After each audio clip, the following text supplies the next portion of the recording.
Alors définir un centre social, c'est un exercice qui n'est pas simple en fait.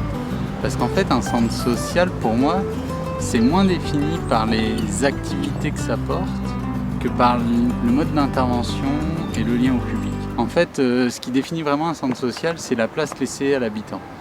Et sa capacité à agir sur le projet, à être contributeur du projet, à être initiateur du projet.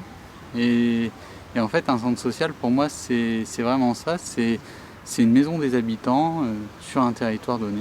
Je dirais que c'est un peu un lieu clé sur le quartier pour les personnes. C'est-à-dire qu'au centre social, ils retrouvent une multitude d'activités ou de services et que c'est comme un point d'ancrage en fait. Il accueille la parole, il accueille en physique, il accueille les besoins, il accueille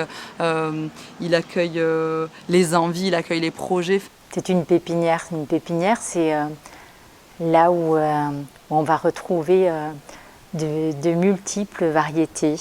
C'est vraiment un endroit pour vivre du collectif et mettre en action ce qu'on a envie pour son quartier et pour sa vie de tous les jours à plusieurs. C'est vraiment un lieu où on peut proposer des animations de groupe, de la mixité intergénérationnelle.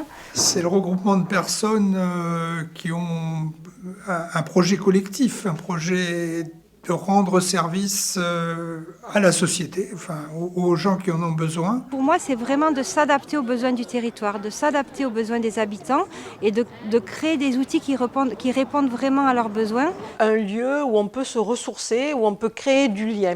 C'est vraiment la maison de tous où il est possible de créer des projets. C'est un lieu d'observatoire du quartier, on peut recueillir les besoins, voir comment ça se passe, c'est un lieu de rencontre avec les personnes. Pour moi, c'est un lieu qui œuvre pour plus de justice sociale.